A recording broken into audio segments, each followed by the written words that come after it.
Good morning and namaskar to all of you.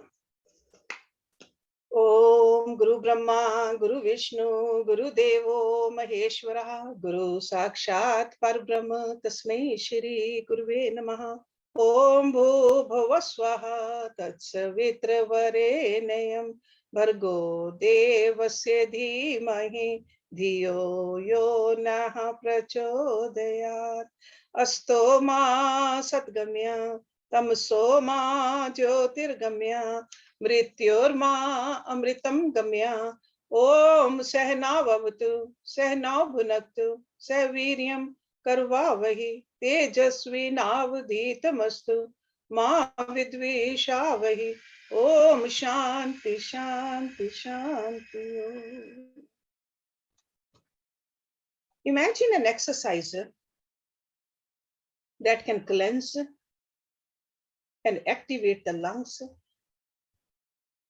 stimulate cardiovascular activity at a level equivalent to jogging, invigorate your body, and even clarify the mind. Now imagine doing it while sitting comfortably with your eyes closed. Sounds like a fantasy, but our great yogis, they have given us exercises like this, where there is a minimum input and maximum output. And the exercise which I'm going to go over today is called Kapalbhati. As you all know, there are two branches of yoga, Hatha Yoga and Raj Yoga. Hatha Yoga is for the body primarily, and Raj Yoga for the mind. And both of these branches, the first step is cleansing. In Hatha Yoga, it's a Shatkaram. In the Raj Yoga, it's a Yam and Niyam. So the Yam and the Niyams also for cleansing, and in Hatha Yoga, the Shatkarams, they are for cleansing too. So Shat means 6, so there are 6 techniques, and each technique has several subsections also. But Kapalbhati is one of those 6 main techniques. Neti, Dhoti, Noli, Kapalbhati, Tratak, Basti. We are familiar with these names. So today we are going to talk about Kapalbhati. With Kapalbhati, you can immediately feel that something is really happening. Kapal is a Sanskrit word. It means a skull. And Bhati means to shine. So this is a vigorous exercise which has significant benefits, not the least of which is clearing the nasal passages, and it almost provides a bath of a freshly purified blood to the brain. So Kapalbhati consists of a forceful, vigorous exhalation followed by a passive inhalation. Okay, so exhale and inhale. And you practice this sequence slowly at first, and gradually you gain the proficiency to do it rapidly. So in other words, don't start doing it rapidly right away.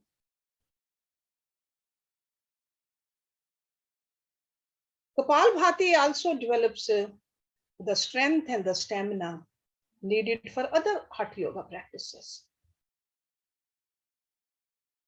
Okay, so that means the asanas also, the mudras also, the pranayam also will be able to do all those much more efficiently.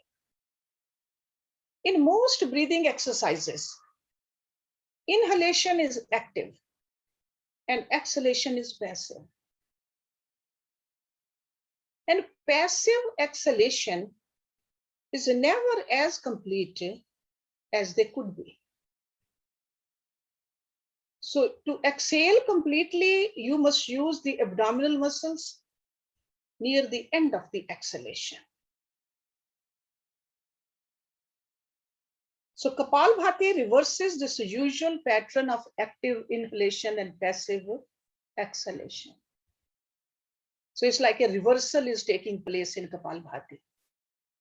And we need to get used to it. We are not used to it, so we need to make an effort to get used to it. The exhalation in Kapalbhati is short, powerful, and complete. And it takes some practice to perfect that. So begin by establishing the baseline of deep, even nasal breathing. So watch your breath, how deep you can breathe in and how deep you can breathe out. Practice that also before you get into this Kapalbhati. At the end of a normal exhalation, contract the muscles that form the front wall of the abdomen, from just below the ribs to the pelvis, strongly and quickly, forcing the air out of the nostrils.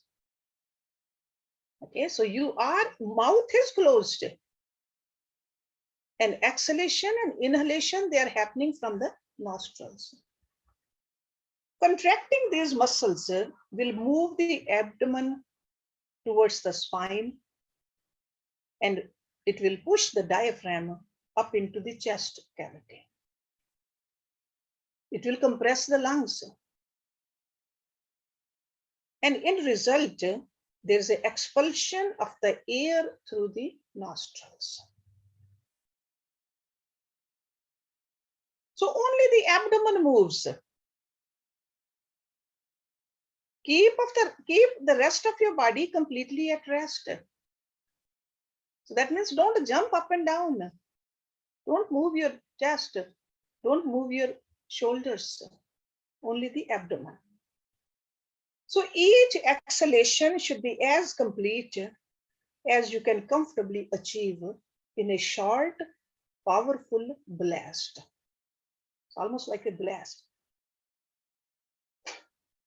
Like this. Without pausing, relax the abdominal walls and you will automatically inhale. So inhale happens automatically. Exhalation is happening with the force. And the abdomen should return in a resting position right after that exhalation. Okay, so it's like it should become very automatic for you. So do not inhale actively. Don't go like this. No, that's active inhalation. Exhalation is active. So initially, this is most difficult part of learning Kapalbhati. Once you can learn this little technique, so this only requires practicing slowly and deliberately. Okay, so keep in mind this theory behind it, and then you'll be able to practice slowly first, then it comes very natural to you.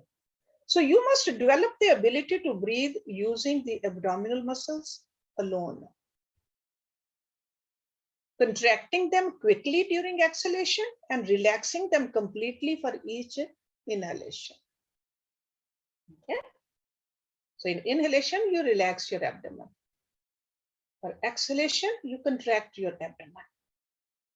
Okay, you got to just learn how to push your abdominal walls. So the diaphragm, what happens to diaphragm? Diaphragm should remain passive through both inhalation and exhalation. That's why I said that the upper part of your body should not move. So attention is only in the abdomen. So think of Kapalbhati as an abdominal exhalation exercise. So the mobility of the diaphragm will partially determine the effectiveness of each exhalation. So a relaxed, a supple diaphragm will allow a rapid and complete exhalation in response to the inward movement of the abdomen. So in other words, the more relaxed the diaphragm is, the more abdomen can move in and out. So if you maintain tension in the diaphragm, it will create resistance both to the expulsion of the air and to free inhalation. Okay, so that's why it's very, very important.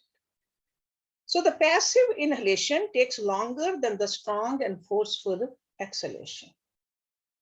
So inhalation will be about twice as long as the exhalation. See, there are some pranayams we do where we increase the exhalation to calm our mind. It's called a 2-to-1 breathing. In Nadi Shuddhi pranayam also, what do? Exhalation is twice as long as inhalation.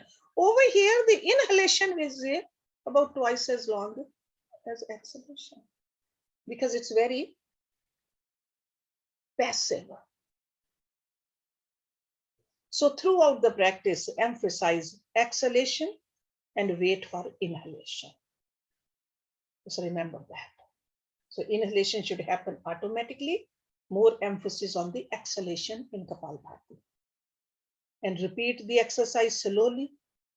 At first, at the rate of about 1 to 1.5 exhalations per second. Okay, so that means very slow. Very slow. So you want to make sure that you're doing it properly instead of doing it rapidly. How to sit? Practicing Kapalbhati requires a firm, stable posture. Because as you progress, the muscular contractions during exhalation becomes very powerful. So if the posture is unstable, there will be a disruption in the practice. So you want to just focus on the practice with a firm body. So the head, neck, and your trunk must be held in vertical alignment. Just like we talk about it in other exercises also, pranayam also, some of the asanas also, meditation also, we say, keep it erect. When the spine is properly aligned, the capacity of the lungs is slightly expanded. Try this right now. Purposely slouch, bringing your shoulders forward towards your hips, and take a few breaths. You will see that there's a difficulty even in a regular breathing like that, the inhalation. And when we sit straight, so when we go like this, a slouch, there's a difficulty. When we sit straight, then we can very easily, in that upright position, continue breathing evenly. There's a big difference. You can see that. Okay. Try to keep the posture straight otherwise also. Because we are breathing all the time. Not only during Kapalbhati, otherwise also we are breathing. If we keep our posture straight, we are helping our body to breathe better. Pay particular attention to the head position. Bring the chin back over the breastbone. Extend the neck upward. So in other words, you are preparing yourself to do something very important. So this positions the head directly over the hips. Now relax the shoulders. You don't need to pull them up. Relax them. Pull them back when you are doing Kapalbhati. Okay, so pay attention to the straight back, head directly up, shoulders relaxed. So correct alignment of the head and spine will enable you to relax the abdominal muscles. So automatically, because it's all connected. When you have a right position, the abdominal muscles will be relaxed, your diaphragm will be relaxed. which is imperative for proper inhalation in Kapalbhati. Okay, so this positioning is extremely important. So the best posture is one in which you can sit comfortably, firmly with your head, neck, and trunk aligned. Choose that position. It could be a Padmasana, Vajrasana, Siddhasana, or if you cannot sit on the floor, sit upright, but forward in a chair though. Don't lean back. Forward. Your feet should be placed firmly in a parallel position on the ground. Okay, so you're fully alert, fully straight, position is right. There are three things to keep in mind when practicing Kapalbhati. Number one is duration of practice. That also means the number of repetitions. Second is the force applied to the exhalation. And the third is the rhythm and speed of respiration. So let's look at these three things separately also. So Kapalbhati is usually practiced in a series of rounds. So that's what I mean by number of repetitions. It's best to begin with the 10 to 15 repetitions per round and 3 rounds per sitting and 1 sitting per day. So it's not that it's so good that we're going to keep on doing it all day long. We want to do it perfectly in 1 sitting and get the benefit of it. And separate each round by deep, even breathing until breathing equilibrium is re-established. So 3 rounds, each round 10 to 15 repetitions, and take a little rest in between. But increase the number of repetitions per round by about 5 repetitions per week. So if you are starting out with 15 repetitions, next week, move it to 20, then 25, then 30, but always 3 rounds though, and a relaxation between the rounds with a deep, even breathing. People who do the vigorous practice, they can go up to 125 repetitions also in each round, but do not jump to that right away. Okay, 5 in increment of 5 every week. You're increasing your stamina that way. Second thing I mentioned is the force of exhalation. Make each exhalation as forceful as possible, without strain or undue effort. If you are doing it for the first time, you have never done Kapalbhati before, you might feel a little soreness in your abdominal muscles. But if you keep on practicing and you proceed slowly, this will pass in a few days and gradually increase the force of the exhalation as you practice. Strive for short, explosive exhalations. You remember I told you the exhalation has to be half as long as the inhalation, so explosive exhalation, but which is comfortably done. Aim for exhalations that last for less than quarter of a second. So fast. You want to get maximum amount of air out of your lungs, the foul air, in that explosion.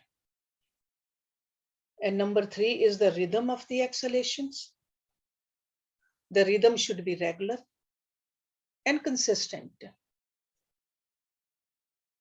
almost like a ticking of a clock. That's the rhythm. When you begin do one exhalation per second until the motions become a second nature to you. Gradually increase the speed of exhalation to 2 per second. Okay. I have seen people practicing this exercise very rapidly. It almost seems like they are doing Bhasrika. Sometimes, in my opinion, the rapid practice may look impressive when somebody is doing it, but you are sacrificing the effectiveness of the exercise. Such rapid exhalations, they become shallow. And then all you are doing is reducing the volume of the air which is being moved out. All you are doing is just very fast, but not effective enough. So make sure that each exhalation is complete and inhalation is complete also. Because the more air you move out, the more air automatically can go in. You have created that space inside for the air to move in during inhalation. And that's how we are increasing the capacity of our lungs. When you have increased the speed of exhalations to 2 per second, focus on increasing the completeness of each exhalation. And whenever you see that this rhythm is faltering, stop. Pay attention. Where is it going wrong? Accept the number of repetitions as your current limit. Don't just keep on increasing the number of repetitions. Even if I said it, you can go up to 125. If you can do it very easily, only 25, that's fine too. So remain at that level for a week or more before increasing the number of repetition. Or even stay there, doesn't matter. When to practice? Because you must be wondering that I do a lot of other exercises. Where will I find time, or when should I do it? It can be practiced during your regular asana practice. You can do it after asana practice also, you can do before also, doesn't matter. So once a day in the morning, you can do it right after the Nadi Shodhan pranayam if you want to. Even though Nadi Shodhan, that's a pranayam and this is a cleansing, doesn't matter. You can do one or the other before or after. But make sure your stomach is not full. Because if there's a food in the stomach, you won't be able to give a full contraction to your stomach. Kapalbhati is invigorating. It enhances your sense of energy and awareness. So that's why do not practice it right before sleeping. This is a morning exercise to do. See, Hatha Yoga, we do it in the morning. Neti, we do it in the morning. Pranayam, we do it in the morning. So Kapalbhati should be done in the morning too. See, meditation, we can do it at night also. But Kapalbhati, do it in the morning. Precaution. Any sharp or persistent pain is a signal to stop. We should know our body. Whenever there's a pain, body is telling us, pay attention. Consult with a physician. They know our bodies. They know the anatomy of this body. If you have high blood pressure or coronary heart disease, I would say consult your physician first. If you want to practice very mild form of Kapalbhati, you can do it, but do not do it aggressively. Okay? And always practice on empty stomach or 2 or more hours after eating. But in the morning, stomach is empty. So if you want to make a practice with your Hatha Yoga practice, then you can do it in the morning. Stop if you experience a stitch in your side, or if you feel dizzy, or if you are unable to maintain a steady rhythm. Pay attention, what's really happening. Aim to expel 70% of the lung capacity with each exhalation in less than 1/4 of a second. Aim for that. We can do that. Unless we are having some pain or some other problems. Any questions so far? Okay, if not, then let's begin by looking more closely at the effects of Kapalbhati on the body. Hershji? Yes. Namaskar ji. Hershji, what was the last sentence you said? Aim at? To expel 70% of the lung capacity with each exhalation. Okay. So that only then you will know that you have exhaled properly. I see. Because that's what I was saying. We pay so much attention into inhalation, not enough to exhalation. So in Kapalbhati, we pay more attention to exhalation. Inhale will do automatically. Okay.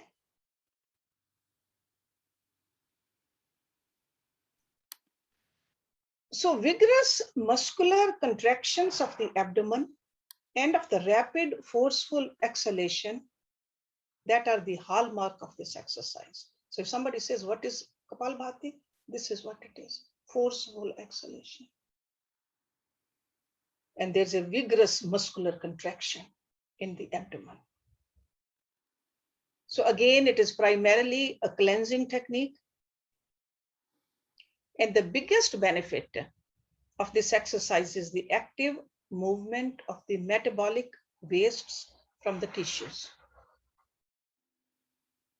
Okay, and especially the waste which is produced in the lungs, and we are eliminating that waste right away. This emphasis on exhalation dramatically increases the expulsion of volatile wastes through the lung tissues and the rest of the body also, including the carbon dioxide.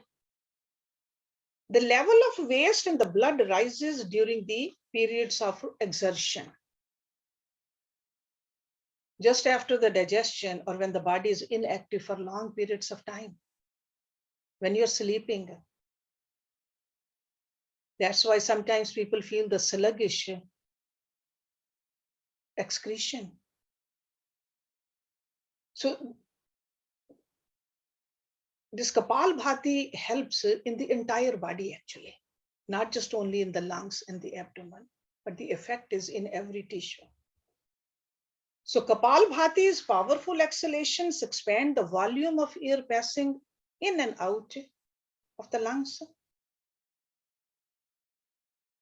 And that's how there's an increase in the flow of blood in the lungs tissue. And in effect, in the rest of the body also. So this is very effective combination for expelling the waste out of the body. And we all know that most of the diseases are because of the accumulation of the waste. Our scriptures, they call it a sanchit mal. Waste is being produced in the entire body constantly.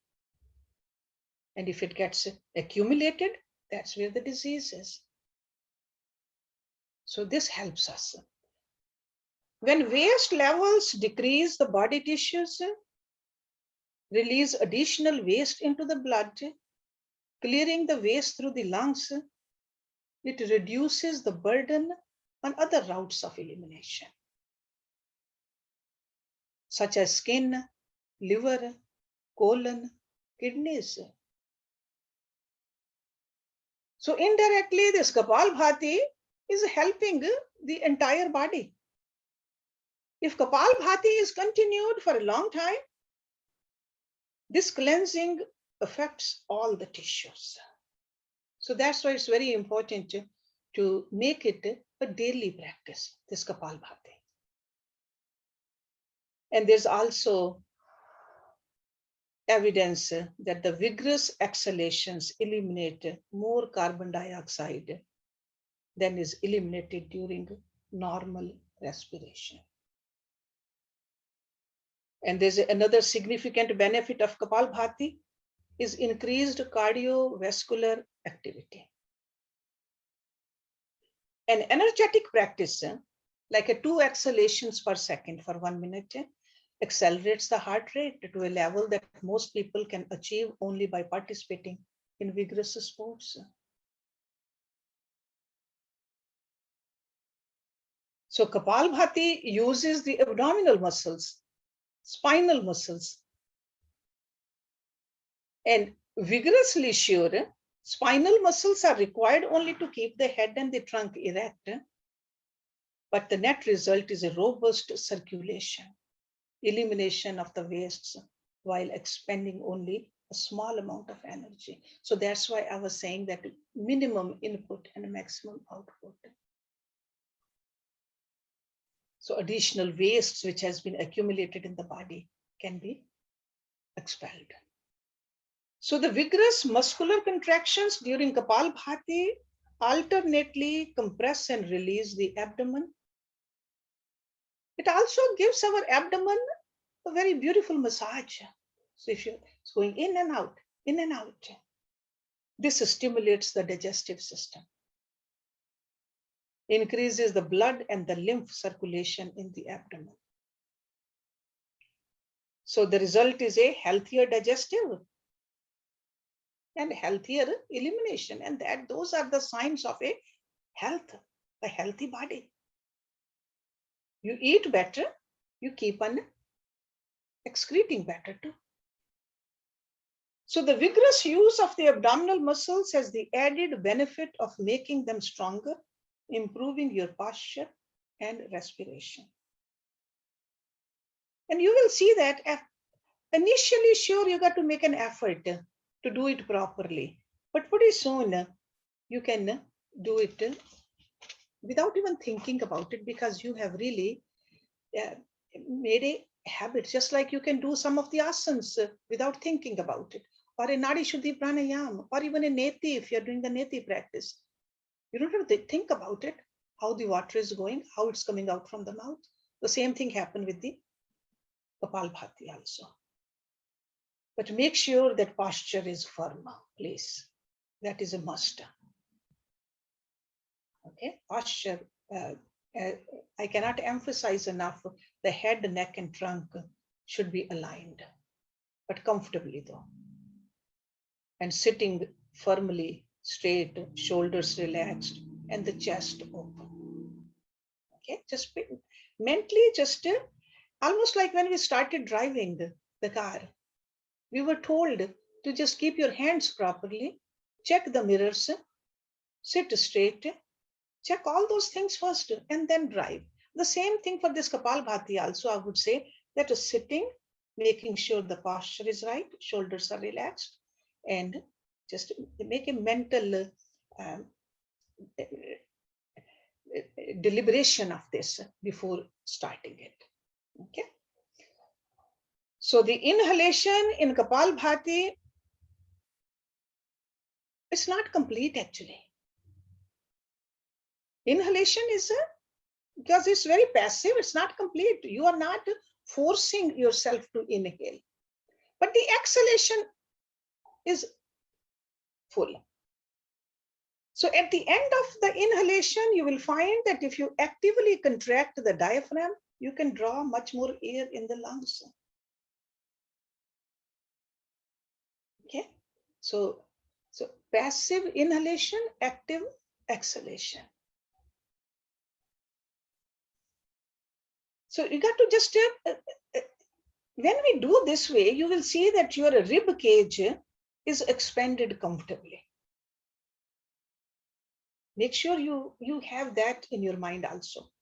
So practice in a seated posture, empty stomach with the distractions removed, or at least reduced. Okay, if there are distractions there, then you will go to that and then you won't be able to do it fully. Kapalbhati is not an exercise to practice while driving. Okay, because a lot of people think that let's use that time. No, not in the car. Not while walking. Because abdominal muscles cannot be completely relaxed or the movement cannot be proper. So sitting down. Contract only the abdominal muscle with each exhalation. All other muscles remain relaxed. Keep that in mind. That's why I've mentioned the diaphragm also and other muscles also, only the abdominal muscles. Another thing, sometimes I see people scrunch their face when they do pranayama or some exercises. Don't do that. It's not a facial exercise. Keep your facial muscles relaxed. Do not lift your shoulders. You are hurting yourself when you are doing it. Don't bend forward. Sometimes people bend forward. No, keep your back straight. So these accessory movements which we do, whether scrunching of the face or lifting your shoulders or bending forward, they diminish the effectiveness of the practice. Remember that. You're not helping, you're hurting. Eliminate them. Remember, the inhalation is generated by relaxing both the abdominal muscles and the diaphragm. Another thing, you are exhaling from the nose. Mouth should be closed. Exhalation is happening from both the nostrils. You are not using your hand at all. Hands are down. Keep your mouth, that means your lips closed. Keep your tongue up on the palate. That will help you to do this exercise. So mouth, teeth closed, tongue up. And do not always work at your full capacity. Because otherwise, if you start doing with the full capacity, then you'll get tired soon and you won't be able to do that many repetitions. You need not apply maximum force every time you practice. At times, practice only 60 to 70% of your capacity. And see that how beautifully you can just complete the practice. And listen to your body. Because one symptom that can develop from excessive practice is the lightheadedness of hyperventilation. So don't overdo it. When you have really practiced for some time, you can even do this alongside the Udyan Bandh also. You can combine Udyan Bandh, but this is only for the practitioners who have done practice for some time. Udyan Bandh and Kapalbhati together. Do not start out the Mool Bandh and the Kapalbhati. Mool Bandh, if it happens automatically, spontaneously, that's fine.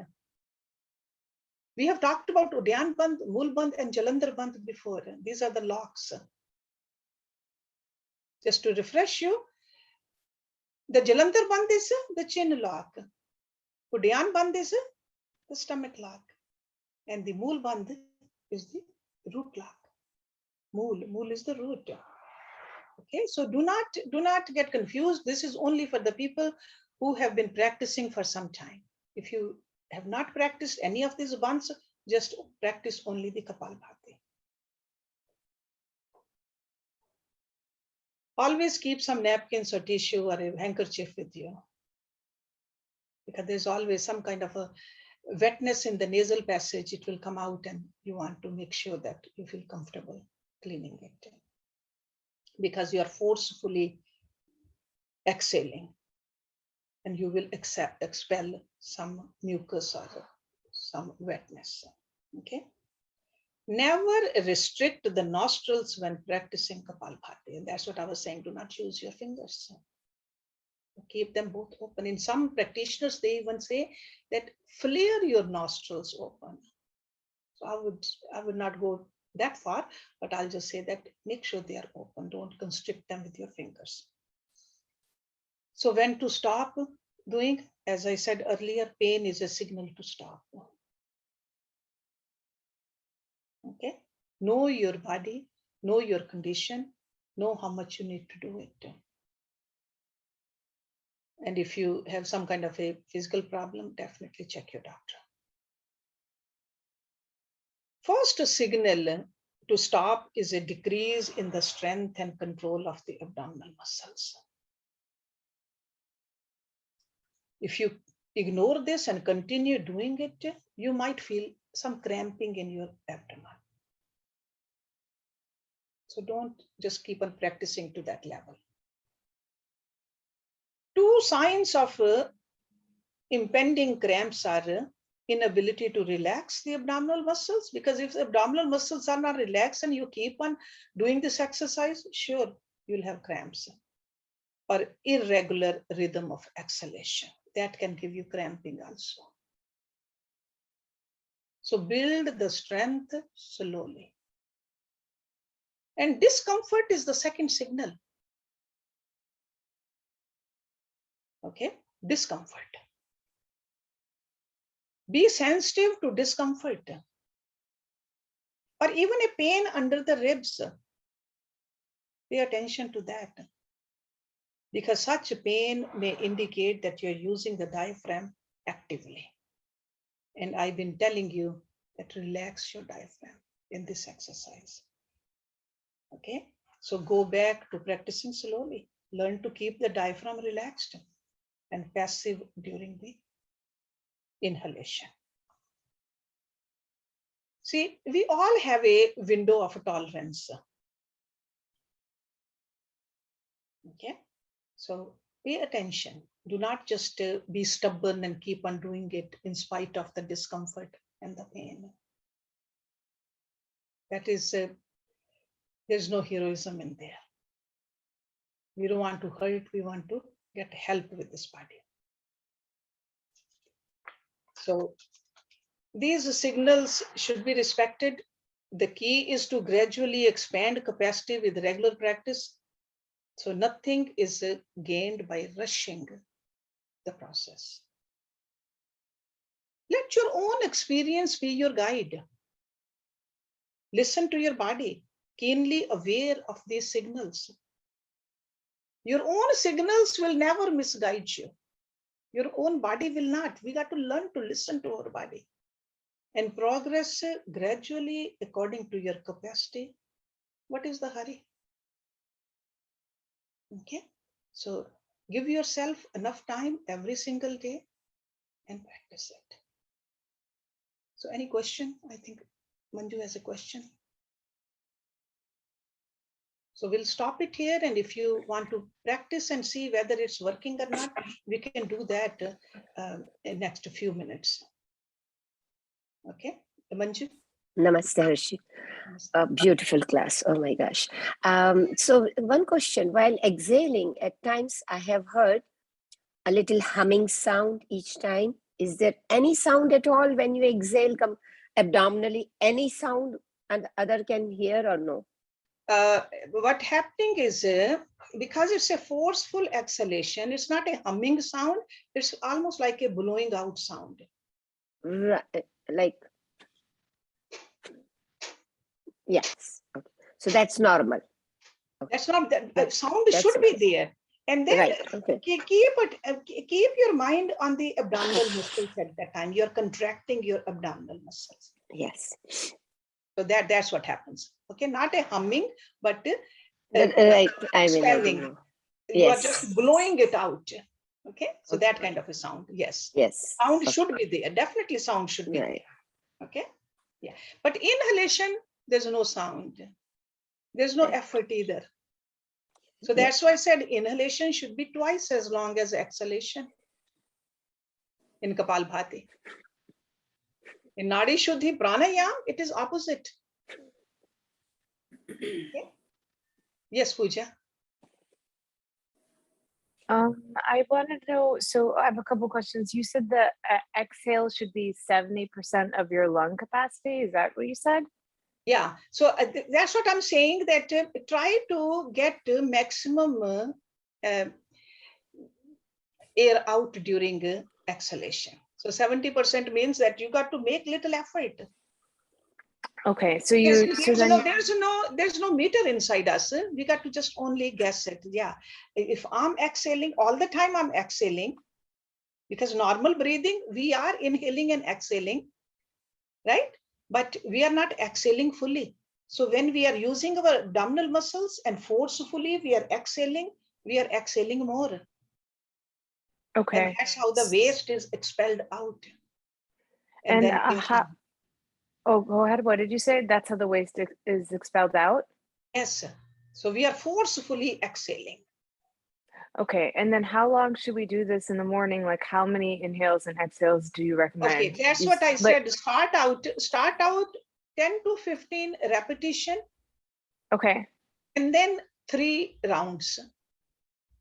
Oh, okay. 3 rounds of 10 to, okay. Yeah. And then what I experience is I'm pretty connected to my breath. I have had a lot of breath work in acting school, but what I've noticed is like I have a lot of tightness in my like abdomen. Does this help with that to like relax that? Yes, definitely. Okay, good. It will. Okay. Just when you are doing it, keep your mind in your abdominal area. Okay. Okay.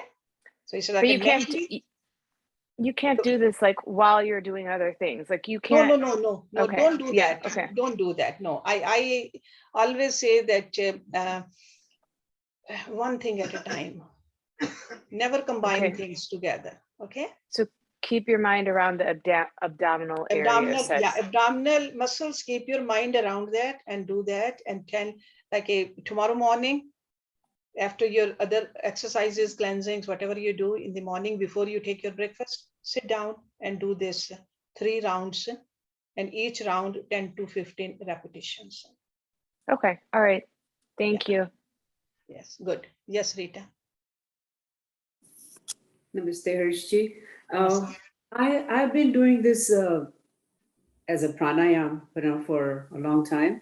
So do you? I just do it in one stretch. Do you have to do it in different sets and take a break in between? Or?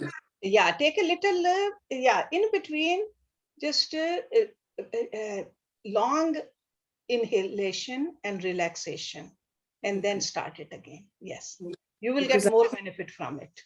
Sorry, I do it together like for 5 minutes. Yeah, no, don't. Then, as I said earlier, then the effectiveness of this is not as much. Oh, okay. Okay, so you got to make sure that you relax a little in between and then start again. So this relaxation in between, even otherwise also when somebody is working, in 8 hours of a shift of somebody is working hard, what do? They give a lunch break also. They give the other short breaks also. And that's how they found out the effectiveness of the worker has increased with those little breaks. The same thing with this also, our mechanism. Little break, because this is a very powerful exercise. Okay. Okay. Yes, Prem.